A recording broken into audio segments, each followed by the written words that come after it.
చిన్న ప్రార్థన చేసుకుని ఈరోజు వాక్యం మనం ధ్యానించుకుందాం. మహోన్నతుడా, మహాపరిశుద్ధుడా, గొప్ప దేవుడా, తండ్రి, మీ ఆత్మ ద్వారా, మీ వాక్యం ద్వారా మీరే మాతో మాట్లాడవలసిందిగా, మమ్మలను ముందుకు నడిపించవలసిందిగా నజరేయుడైన యేసుక్రీస్తు వారి అతి పరిశుద్ధ నామంలో మిమ్మల్ని ప్రార్థించి బ్రతిమాలి వేడుకుంటున్నాము మా ప్రియ పరలోకపు తండ్రి. Amen, amen, amen. ఏమండి, ఈరోజు మనం ధ్యానించుకోబోయేటువంటి ఆ యొక్క వ్యక్తి, ఆయన జీవితాన్ని మనం ధ్యానించుకోబోయే ముందు ఒక భయంకరమైనటువంటి పరిస్థితిలో ఉన్నప్పుడు దేవుని వెలుగును చూసి ఆయన స్వరం విని ఆ తరువాత ఆయనే యేసుక్రీస్తు ప్రభు అనే సత్యాన్ని తెలుసుకుని ఆ తరువాత అనేక మందిని ప్రభావితం చేసినటువంటి మరి ఒక వ్యక్తి, అతనే శామ్యూల్ మోరిస్. ఈరోజు శామ్యూల్ మోరిస్ అనేటువంటి వ్యక్తి జీవితాన్ని గురించి మనం ధ్యానించుకుందామండి. వాస్తవానికి ఆయన పేరు శామ్యూల్ మోరిస్ కాదు, ఆయన పేరు ప్రిన్స్ కబో. ఏంటండి? ప్రిన్స్ కబో. ఎవరండి ప్రిన్స్ కబో అనంటే, ఆఫ్రికా దేశంలో 1873లో 1873 సంవత్సరంలో ఆఫ్రికాలో లైబీరియా అనేటువంటి ఒక చిన్న ప్రాంతంలో జన్మించినటువంటి ఒక వ్యక్తి అండి. అంటే అక్కడ ఉన్నటువంటి కాబో ఆ తెగ నాయకుడికి పుట్టినటువంటి కుమారుడు, అతన్నే ప్రిన్స్ కబో అని పిలిచేవారు అనమాట. ఇంతకీ ఈయన ఎవడంటే ఆఫ్రికాలో ఒక తెగకు సంబంధించినటువంటి వ్యక్తి, ఆ తెగ నాయకుడికి పుట్టాడండి ఈయన. సో ఇతన్ని చిన్నప్పటి నుంచి కూడా ప్రిన్స్ కబో అని పిలిచేవారు. తన తండ్రి తెగ నాయకుడు కాబట్టి, ఆ తర్వాత కాబోయే నాయకుడు ఇతనే కాబట్టి ఆ విధంగా అతన్ని పిలుస్తూ ఉండేవారండి. మరి ఇతను చిన్నప్పటి నుంచి ఆ యొక్క తెగలో ఎదుగుతూ ఉన్నాడు. మరి చక్కగా ఎదుగుతున్నటువంటి పరిస్థితి. మరి అలాంటి ఆ యొక్క ప్లేస్లో, అంటే ఆ యొక్క లైబీరియా ప్రాంతంలో ముఖ్యంగా ఇద్దరు తెగల మధ్య చాలా గొడవలు అవుతూ ఉండేవండి. వారు ఎవరు అని అంటే, ఒకటి కాబో, ఏదైతే ఇప్పుడు నేను చెప్పానో ఆ యొక్క కాబో తెగ వారికి దాన్నే క్రూ అని కూడా పిలిచేవారు అనమాట. మరి మరొకరు ఎవరనంటే గ్రెబో. ఆ యొక్క గ్రెబో తెగకు ఈ యొక్క కబో తెగకు ఎప్పుడు గొడవలు అవుతూ ఉండేయండి.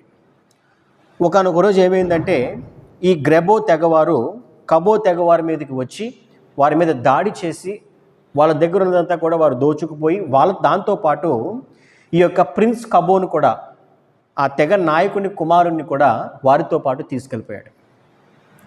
ఆ తర్వాత ఏదైతే కబో నాయకుడు ఉన్నాడో, పరిహారంగా కొన్ని పశువులను, ధాన్యాన్ని, వీటిని ఇచ్చి మొత్తానికైతే తన కొడుకుని వెనక్కి తీసి తెచ్చుకున్నాడండి ఆ ప్రిన్స్ కబోని.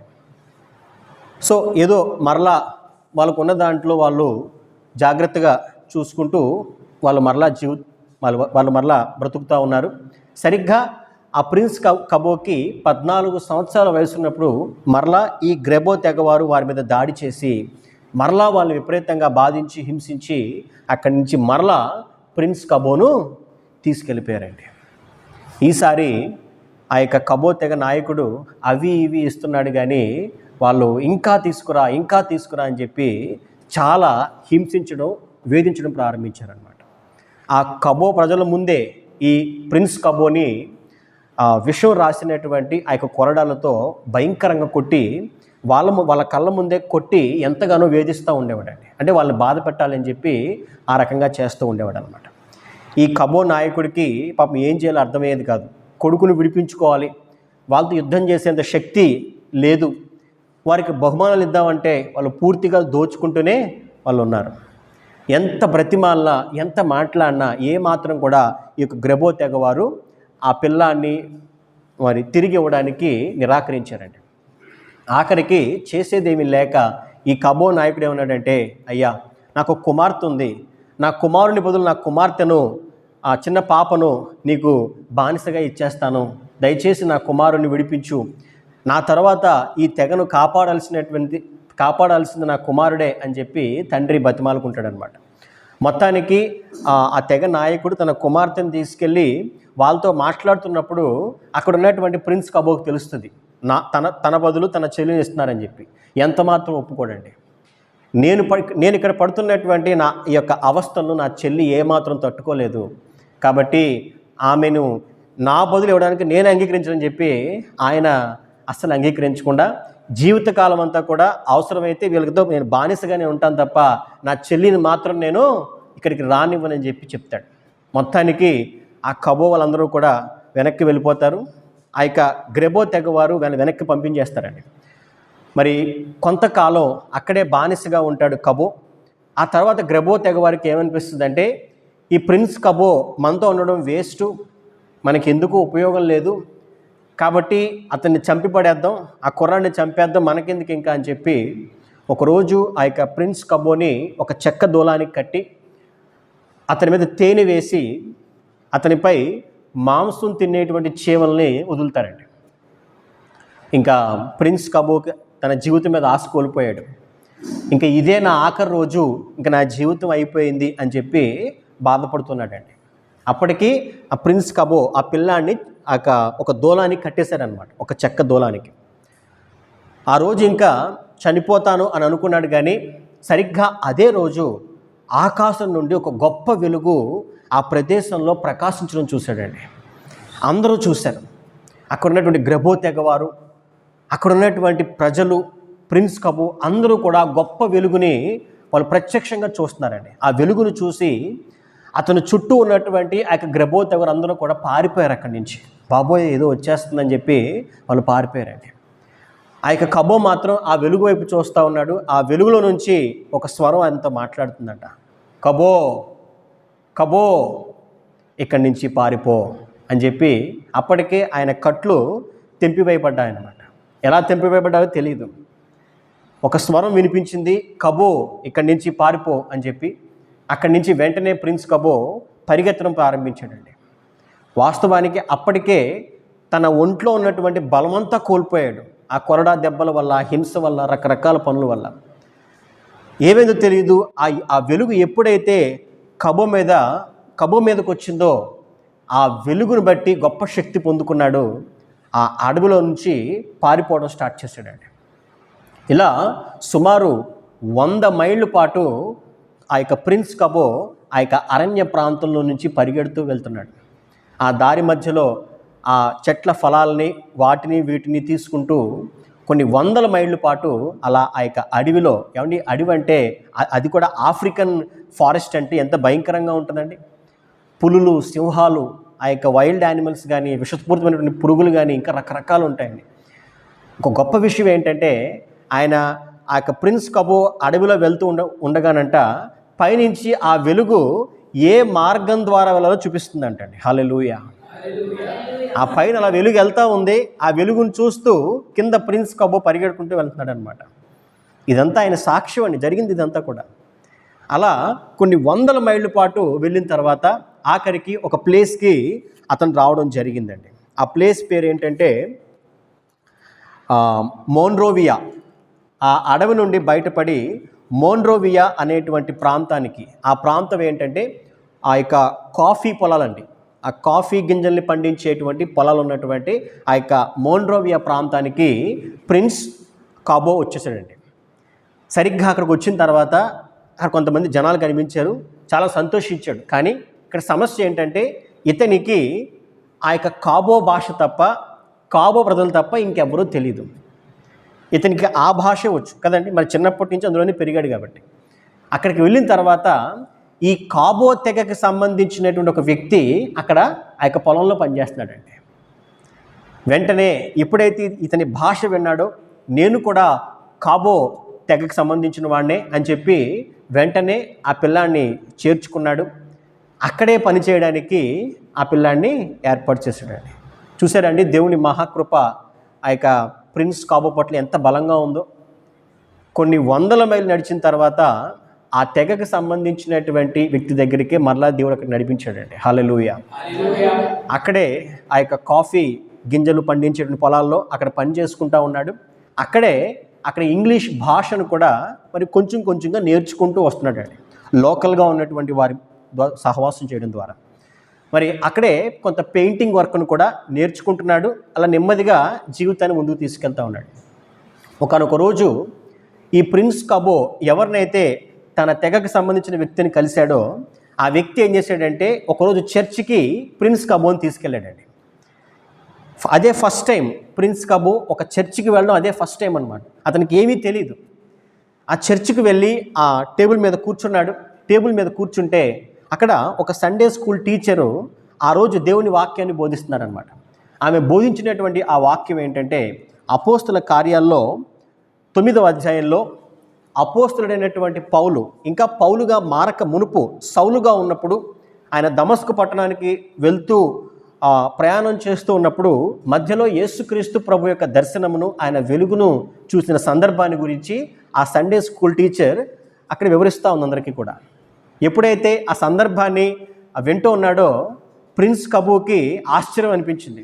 ఎందుకంటే అతనికి కూడా సేమ్ అలాంటి సంఘటనే జరిగింది. ఆ వాక్యం మనం చదువుకుందామండి. అపోస్తుల కార్యాలు 9వ అధ్యాయము 3, 4 and 5. అతడు ప్రయాణము చేయుచు దమస్కు దగ్గరకు వచ్చినప్పుడు అకస్మాత్తుగా ఆకాశము నుండి ఒక వెలుగు అతని చుట్టూ ప్రకాశించును. అప్పుడు అతడు నేల మీద పడి, సౌలా సౌలా, నీవేళ నన్ను హింసించుచున్నావని తనతో ఒక స్వరము పలుకుట వినెను. ఎప్పుడైతే ఆ యొక్క సండే స్కూల్ టీచరు ఈ సందర్భాన్ని గురించి వివరిస్తూ ఫలానా వ్యక్తి సౌలు అనే ఆయన ఇలాగ యేసుక్రీస్తు ప్రభు స్వరం విన్నాడు, ఆ తర్వాత పౌలుగా మారి దేవుని పరిచారకుడు అయ్యాడని చెప్పినప్పుడు వెంటనే ఈ ప్రిన్స్ కబో ఎక్కడైతే కూర్చున్నాడో అక్కడి నుంచి లేచి గట్టిగా ఈ సంఘటన నాకు జరిగింది అని చెప్పి కేకలు వేయడం మొదలుపెట్టాడండి. కేకలు వేస్తూ వెంటనే పరిగెట్టుకుంటూ ఆమె దగ్గరికి వెళ్ళిపోయాడు. వెంటనే ఆ యొక్క టీచర్ దగ్గరికి అందరూ ఆశ్చర్యంగా చూస్తున్నారు. ఎవరితను ఇలా కేకలు వేస్తున్నాడు ఏంటి అని చెప్పి అందరూ ఆశ్చర్యంగా చూస్తున్నారండి. ఆ రోజు ఆ సండే స్కూల్ టీచర్ అక్కడ ఉన్నటువంటి అందరూ కూడా ఈయన సాక్ష్యాన్ని విని ఆశ్చర్యపోయారనమాట. ఆయన అడుగుతున్నాడు, అదే వెలుగు నాతో మాట్లాడింది, ఎవరు ఆ వెలుగు, ఎవరైనా? ఆయనే నన్ను 100 మైళ్ళు నడిపించి ఇక్కడికి తీసుకొచ్చాడు, ఆయన ఎవరో నాకు చెప్పండి అని అంటే ఆ రోజే ఆ ప్రిన్స్ కబో తెలుసుకున్నాడు అతడు ఎవరో కాదు, నజరేయుడైన యేసుక్రీస్తు ప్రభు అని. హల్లెలూయా. ఆ రోజే మొట్టమొదట దేవుణ్ణి గురించి తెలుసుకున్నాడు. అతనితో మాట్లాడింది, అతన్ని కాపాడింది, రక్షించింది, ఆ అరణ్య ప్రాంతాన్ని నడిపించింది రక్షకుడైనటువంటి యేసుక్రీస్తు ప్రభు అనే సత్యాన్ని ఆ రోజు ప్రిన్స్ కబో గ్రహించాడండి. ఆ తర్వాత దేవునిలో బలపడుతున్నాడు. తనకి ఆల్రెడీ ఇంగ్లీష్ ఒక పక్క నేర్చుకుంటున్నాడు కాబట్టి దేవుని వాక్యం వినడంలోనూ అదేవిధంగా దేవుని వాక్యం చదవడంలోనూ మరింత బలపడుతున్నాడు. బైబిల్ని కూడా చదవడం ఆయన నేర్చుకుంటూ ఉన్నాడండి. ఇదే క్రమంలో ఈ కబో గారికి మిస్ నోల్స్ అనేటువంటి ఒక ఆమె పరిచయం అయ్యారనమాట. And she is a teacher. ఆమె ఒక సండే స్కూల్ టీచర్ అండి. ఈమె ద్వారా ఎన్నో విషయాలను ప్రిన్స్ కబో నేర్చుకుంటున్నాడు అనమాట. ఇంకా ఎంతలా అంటే ఆమెను కూర్చోబెట్టి గంటల సమయం పాటు ఆమెను క్వశ్చన్స్ అడగడం, ఇదేమిటి నాకు చెప్పండి, నాకు ఇంకా చెప్పండి అంటే పాపం ఆమె కూడా ఎంతో ఓపికగా అడిగే ప్రతి ప్రశ్నకు ఆమె సమాధానం చెప్పుకుంటూ వచ్చిందండి. ఇలా కొన్ని గంటల పాటు కొన్ని రోజుల పాటు ఇలా జరుగుతూ వచ్చిందండి. ఆమె ఇతనికి శామ్యుయల్ మోరిస్ అనేటువంటి పేరును కూడా పెట్టడం జరిగింది. ఆ తర్వాత శామ్యుయల్ మోరిస్ బాప్తిజం కూడా తీసుకున్నారండి అదే ప్రాంతంలో. మరి ఈ రకంగా చాలా రోజుల పాటు అలా అడుగుతూ తెలుసుకుంటూ ఉన్నాడు. ఒకానొక టైం వచ్చేటప్పటికి, శామ్యుయల్, నీ సందేహాలకి ఇంక నేను సమాధానం చెప్పలేను, నాకు తెలిసినంత నీకు చెప్పేశాను, ఇంకా నువ్వు తెలుసుకోవాలంటే నువ్వు స్టీఫెన్ మెరిట్ అనే మా గురువు గారిని నువ్వు కలుసుకోవాలి అని చెప్పి ఆమె చెప్పిందండి. శామ్యుయల్ మోరిస్ అడుగుతున్నాడు, ఎవరైనా అనంటే ఆయన ఒక గొప్ప దైవ సేవకుడు, ఎంతోమంది యవ్వనస్తులను కూడా ఆయన ప్రభువులో నడిపిస్తూ ఉన్నాడు. మరి ఆయన నా గురువు కూడా, ఆయన అమెరికాలో న్యూయార్క్లో ఉంటారు అని చెప్పి ఆమె చెప్పింది. అప్పుడు శామ్యుయల్ మోరిస్ అంటున్నాడు, అతన్ని ఎలాగైనా కలవాలి, ఆయన దగ్గరికి వెళ్ళి ఇంకా నేను దేవుని గురించి తెలుసుకోవాలి అని చెప్పి ఆయన చెప్తాడు. అప్పుడు ఆమె అంటది, శామ్యుయల్, అదంత తేలిక కాదు, అది అసాధ్యం, నువ్వు ఆఫ్రికాలో ఉన్నావు, అతడు అమెరికాలో ఉన్నాడు, ఇక్కడి నుంచి నువ్వు అక్కడికి వెళ్ళి ఆయన్ని కలవాలంటే నువ్వు 7,000 మైళ్ళు నువ్వు ఓడ మీద ప్రయాణం చేసి అక్కడికి వెళ్ళాలి, అది సాధ్యం కాదు, నా మాట వినంటే శామ్యూయల్ మోరిస్ అంటాడు, దేవుణ్ణి తెలుసుకోవడానికి, నా తండ్రిని గురించి తెలుసుకోవడానికి నేను ఎక్కడికైనా వెళ్తాను, ఎవరినైనా కలుస్తానని చెప్తాడండి. హల్లెలూయా. ఏమండి, ఎంత గొప్ప విశ్వాసం అండి, ఎంత గొప్ప నమ్మకం దేవుని పట్ల. అప్పటి నుంచి ఒకటే అంటున్నాడు, నా తండ్రి, నా తండ్రి, నా తండ్రి. యేసుక్రీస్తు ప్రభువుని ఆయన తండ్రిగా భావించి రాత్రిపూట్ల గంటల సేపు ఆయన ప్రార్థిస్తూ ఉండేవాడంట. అది కూడా గట్టి గట్టిగా అరుస్తూ ప్రార్థించేవాడంట. చుట్టుపక్కల అనేవాళ్ళంట, ఇదిగో నువ్వు అరవకాయ బాబు, నువ్వు అరిచే పొలం అయితే ఆ అడవిలోకి వెళ్ళి ప్రార్థన చేసుకో అంటే రాత్రిపూట అడవుల్లోకి వెళ్ళి గంటల సమయం ప్రార్థించి వచ్చేవాడంటండి. అంత గొప్ప విశ్వాసం కలిగిన వాడు శామ్యూయల్ మోరిస్. ఇంతకీ ఈయన వయసు ఎంత అంటే 16 సంవత్సరాలండి.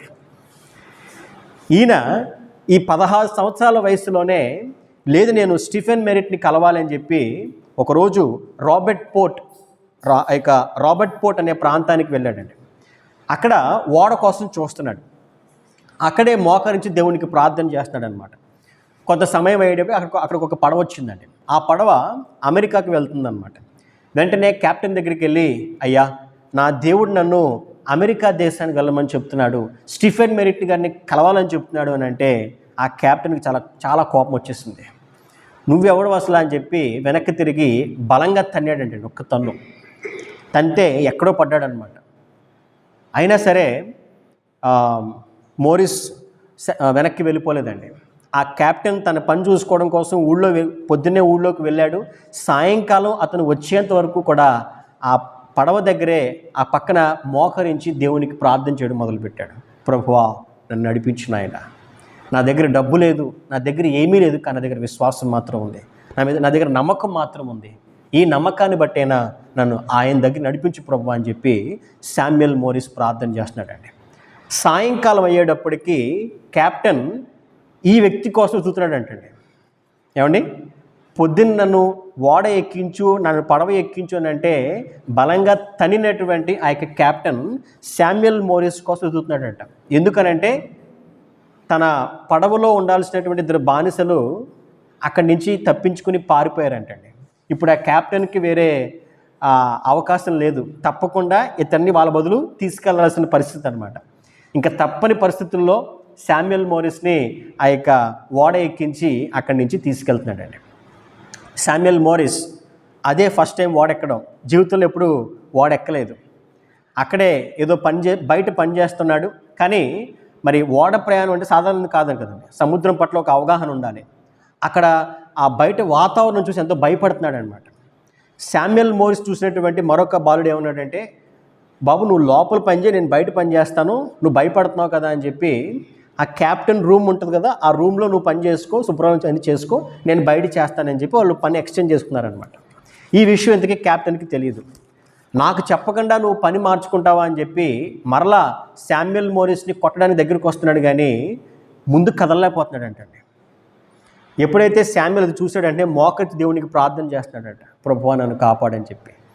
ఏ కెప్టెన్ అయితే కొట్టాలని చెప్పి దగ్గరికి రాబోతున్నాడో వెంటనే ఎప్పుడైతే ఆ యొక్క మోకరిల్ని ప్రార్థన చేయడం చూసి చిన్నప్పుడు తన తల్లి ఏ రీతిగా ప్రార్థన చేయించిందో అతను గుర్తొచ్చిందనమాట. అలా కొంతకాలం సహవాసానికి ఆ కెప్టెన్ని ప్రభువులకు నడిపించాడు. హల్లెలూయా. అదేవిధంగా ఆ కెప్టెన్ ఆ యొక్క ఓడలో ఉన్నటువంటి సగం మంది ప్రజల్ని తన యొక్క వాక్యాన్ని బట్టి, నమ్మకాన్ని బట్టి, ఆ యొక్క దేవుని పట్ల అతనికి ఉన్నటువంటి ఆసక్తిని బట్టి సగం మందిని ప్రభులోనికి నడిపించేశాడు శామ్యూయల్ మోరిస్. హల్లెలూయా. మొత్తానికి ఎట్టకేలకి ఆ యొక్క అమెరికా దేశానికి వచ్చాడు. ఇప్పుడు సిచ్యువేషన్ ఏంటంటే కెప్టెన్ పనివారు, ఆ ఓడ సిబ్బంది శామ్యూయల్ మోరిస్ని బతిమాలుతున్నాడు. శామ్యూయల్ మమ్మల్ని వదిలి వెళ్ళిపోకు, మాతోనే ఈ ఓడలో ఉండొచ్చు కదా, మాతోనే రావచ్చు కదా అని చెప్పి శామ్యూయల్ మోరిస్ని బతిమాలుతున్నారండి. ఒకప్పుడు కాళ్ళతో తన్నాడు ఆ కెప్టెన్, అదే కెప్టెన్ చేయి పట్టుకుని నాతో ఉండొచ్చు కదా అని చెప్పి బ్రతిమాలుతున్నాడు అనమాట. లేదండి, నేను స్టీఫెన్ మెరిట్ గారిని కలవాలి, అందుకోసమే వచ్చాను అని చెప్పి అతను చెప్పి అక్కడి నుంచి వెళ్ళిపోయాడు. అప్పుడు శామ్యూయల్కి కొన్ని బట్టలు అవి ఇచ్చి పంపించేశారండి. మొత్తానికి ఆ యొక్క న్యూయార్క్ నగరానికి వచ్చాడు శామ్యూయల్ మోరిస్. కొన్ని లక్షల మంది జనాభా కలిగినటువంటి ఆ యొక్క న్యూయార్క్ ప్రాంతంలో ఒక వ్యక్తి పేరు మాత్రం తెలుసు. ఆ వ్యక్తిని కలవడానికి ఆ ప్రాంతంలోకి వచ్చాడు. ఎవరండి? Samuel Morris. ఆ వ్యక్తి అడ్రస్ తెలియదు, ఆ వ్యక్తి ఎలా ఉంటాడో తెలియదు, ఆ వ్యక్తి ఏం చేస్తాడో తెలియదు, ఏమీ తెలియదు. కానీ పేరు మాత్రం తెలుసు, స్టీఫెన్ మెరిట్ అని చెప్పి. మరి మొత్తానికైతే దేవుడు యోసేపుకు తోడున్నట్లుగా, దేవుడు అబ్రాహాముకు తోడున్నట్లుగా శామ్యుయల్ మోరిస్కు కూడా దేవుడు తోడుగా ఉన్నాడు. అతడు ఆ ప్రాంతానికి వెళ్ళి మొదటి వ్యక్తిని అడగడంతోనే ఆ మొదటి వ్యక్తి ద్వారానే వెంటనే స్టీఫెన్ మెరిట్ని కలవగలిగాడు. హల్లెలూయా. అంత పెద్ద మహానగరంలో, న్యూయార్క్ లాంటి ఆ యొక్క మహాపట్టణంలో వెంటనే ఆ స్టీఫెన్ మెరిట్ని కలవగలిగాడండి కేవలం విశ్వాసంతో. స్టీఫెన్ మెరిట్ గారిని ఎలా కలిశాడంటే, ఎవరైతే ఈ యొక్క స్టీఫెన్ మెరిట్ దగ్గరికి తీసుకెళ్లారో ఆ వ్యక్తి ముందుగా ఏం చెప్తాడంటే, నేను తీసుకెళ్తాను కానీ అతని దగ్గరికి తీసుకెళ్ళినందుకు నాకు $1 ఇవ్వాలని చెప్తాడనమాట. ఎవరు? మధ్యలో ఉన్నటువంటి ఆ వ్యక్తి. కానీ మన శామ్యుయల్ మోరిస్ దగ్గర ఒక పైసా కూడా లేదు. ఏమిస్తాడండి? ఆయన అంటాడు, లేదు, నా కోసం ఆయనే $1 ఇస్తారు, మీరు నన్ను ముందు తీసుకెళ్ళండి అని చెప్తాడనమాట. అక్కడికి వెళ్ళేటప్పటికి స్టీఫెన్ మెరిట్ అతను కంగారుగా అతని వర్క్ కోసం అతను బయటికి వెళ్ళి హడావిడిలో ఉంటాడనమాట. అయ్యా, మీకోసం శామ్యుయల్ మోరిస్ వచ్చాడు అనగానే ఏమీ ఆలోచించకుండా వచ్చాడా అని చెప్పి వెంటనే జేబులో $1 తీసిచ్చి అతను పంపించేస్తాడనమాట. హల్లెలూయా. సరే శామ్యుయల్, నువ్వు లోపల వెయిట్ చేయని చెప్పి అతను వెళ్ళిపోతాడు. అసలు వచ్చింది ఎవరో తెలియదు, ఎందుకు వచ్చాడో తెలియదు. ఆ కన్ఫ్యూజన్లోనే ఆ $1 ఇచ్చి అతన్ని పంపించేస్తాడు. శామ్యుయల్ మోరిస్ని లోపలికి తీసుకెళ్ళిపోతాడండి. అతని పనంతా ముగించుకుని సాయంకాలం వచ్చేటప్పటికి శామ్యుయల్ మోరిస్, ఎవరైతే స్టీఫెన్ మెరిట్ ఉన్నాడో, ఈ స్టీఫెన్ మెరిట్ యొక్క స్టాఫ్ 40 మందితో లోపల మోకరించి ప్రార్థన చేయడం చూస్తాడు ఆ యొక్క స్టీఫెన్ మెరిట్. ఆశ్చర్యపోతాడండి. అసలు ఎవరి వ్యక్తి, యవ్వనస్తుడు, ఈరోజు వచ్చాడు, 40 మంది నా స్టాఫ్ని ప్రభువులో నడిపించి వాళ్ళతో ప్రార్థన చేస్తున్నాడని చెప్పి ఆశ్చర్యపోయాడు అనమాట. ఆ తర్వాత శామ్యుయల్ మోరిస్ యొక్క సాక్ష్యాన్ని పూర్తిగా వింటాడు, ఆశ్చర్యపోతాడు. దేవుని పట్ల అతనికి ఉన్నటువంటి ఆ యొక్క గొప్ప ఆసక్తిని తెలుసుకుంటాడు. కొంతకాలం పాటు అతనితో ట్రావెల్ చేస్తాడండి. అంటే దేవుని పట్ల ఒక వ్యక్తి ఎంత విశ్వాసం కలిగి ఉండగలడో అంత విశ్వాసాన్ని శామ్యుయల్ మోరిస్ చిన్న వయసులో, ఆ 16-17 సంవత్సరాల వయసులో అతను చూపిస్తాడనమాట. ఆ తర్వాత స్టీఫెన్ మెరిట్ ఏమనుకుంటాడంటే, ఈ యొక్క పిల్లాడిని ఇక్కడ కాదు, ఒక మంచి యూనివర్సిటీకి మమ్మల్ని పంపించాలని చెప్పి టైలర్ యూనివర్సిటీ అని చెప్పి అప్పట్లో ఒక యూనివర్సిటీ ఉండేదండి. ఆ టైలర్ యూనివర్సిటీకి ఈ యొక్క శామ్యుయల్ మోరిస్ని పంపిస్తాడు. ఎవరండి? స్టీఫెన్ మెరిట్ అనే ఆయన. కాకపోతే అక్కడ సిచ్యువేషన్ ఏంటంటే, ఆ యొక్క టైలర్ యూనివర్సిటీ అనేది పూర్తిగా అంటే ఇంకా మూతబడిపోయే సిచ్యువేషన్లో ఉందండి, మూసివేసే సిచ్యువేషన్లో ఉందన్నమాట.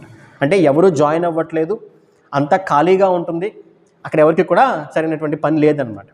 అలాంటి సిచ్యువేషన్లో ఆ టైలర్ యూనివర్సిటీ యొక్క ప్రెసిడెంట్ తప్ప మిగతా వాళ్ళు ఎవ్వరికీ కూడా శామ్యుయల్ మోరిస్ జాయిన్ అవ్వడం వాళ్ళకి ఇష్టం లేదు. అయిష్టంగానే జాయిన్ చేసుకున్నారు. కానీ కొద్ది కాలంలోనే శామ్యుయల్ మోరిస్ యొక్క సాక్ష్యాన్ని విని అందరూ కూడా ఆశ్చర్యపోయారండి. ఏ రీతిగా దేవుడు అతనితో మాట్లాడాడో, ఏ రీతిగా ఆ యొక్క ఆఫ్రికా అడవుల్లో నడిపించాడో ఈ సాక్ష్యవంతం అయిన తర్వాత అందరూ కూడా విస్మయం చెందారు, అందరూ ఆశ్చర్యపోయారండి. శామ్యుయల్ మోరిస్ యొక్క రాకను బట్టి ఆ యూనివర్సిటీకి జనం విపరీతంగా వచ్చి జాయిన్ అవ్వడం కూడా స్టార్ట్ చేశారండి. ఆ తర్వాత శామ్యుయల్ మోరిస్ లోకల్గా ఉన్నటువంటి ఆ యొక్క చర్చెస్చే ఇన్వైట్ చేయబడ్డాడు. అనేక సంఘాల్లో అతని సాక్ష్యాన్ని చెప్పడం ద్వారా అనేక మందిని బలపరచగలిగాడు. దేవుడంటే అస్సలు ఇష్టం లేనటువంటి నాస్తికుల్ని సైతము తన సహవాసాన్ని బట్టి దేవుళ్ళలోనికి నడిపించగలిగాడండి. హల్లెలూయా. ఆయన వయసు ఎంత అనంటే 18-19 సంవత్సరాలు అప్పటికే. మొత్తానికి ఒకానొక రోజు విపరీతమైనటువంటి ఆ యొక్క చలి మంచులో ఒకరోజు ఆదివారపు ఆరాధనకి తిరిగి వస్తున్నాడు.